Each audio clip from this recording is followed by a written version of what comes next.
မင်္ဂလာဗျအခုကျွန်တော်ပြောပြမှာကတော့ YouTube channel တစ်ခုလိုတကူဘယ်လိုတည်ဆောက်မလဲဆိုတာပဲဖြစ်ပါတယ်ဆိုတော့စလိုက်ရအောင်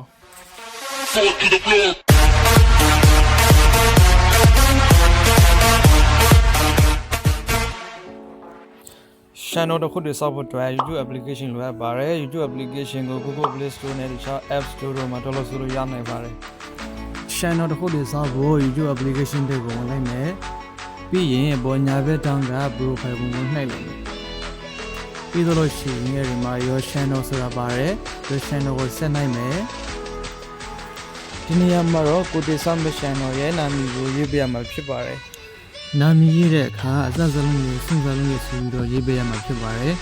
ကျွန်တော်ရဲ့ channel က hyper gaming ဖြစ်တဲ့အတွက် hyper ကို first name နေရာမှာရေးပါတယ်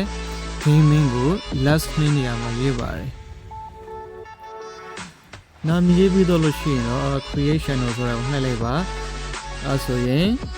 မိုက်ဆွေတို့ channel တစ်ခုကိုပိုင်ဆက်တော့ပြီးဖြစ်ပါတယ်